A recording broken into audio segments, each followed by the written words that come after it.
નમસ્કાર મિત્રો, જય જવાન જય કિસાન।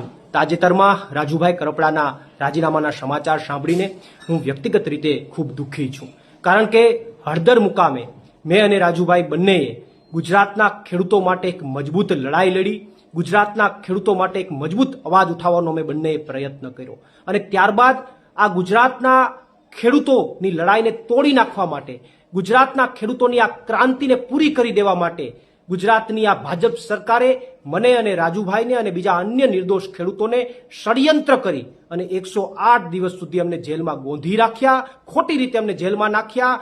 જેલમાં પણ આ ભાજપની સરકારે અમને યાતનાઓ આપવામાં કંઈ બાકી ન રાખ્યું, અમને હેરાન કરવામાં કંઈ બાકી ન રાખ્યા, અમારી ઉપર પ્રેશર બનાવવામાં પણ આ ભાજપની સરકારે કંઈ બાકી ન રાખ્યું અને એટલા માટે મને શંકા છે કે બીજેપીની આ પ્રેશર ટેકનિકના કારણે ક્યાંક અને ક્યાંક રાજુભાઈએ રાજીનામું આપ્યું હોય એવી મને શંકા છે। પરંતુ હજુ પણ અમારા પાર્ટીના તમામ નેતાઓ અને મારે પણ રાજુભાઈ કરપડા સાથે વાત થઈ નથી। અમે એમની સાથે જ્યારે વાત કરીશું ત્યારે અમને ચોક્કસથી યોગ્ય કારણ જાણવા મળશે અને જ્યારે યોગ્ય કારણ જાણવા મળશે ત્યારે ચોક્કસથી અમે ગુજરાતની જનતા સામે એ યોગ્ય કારણ મૂકીશું।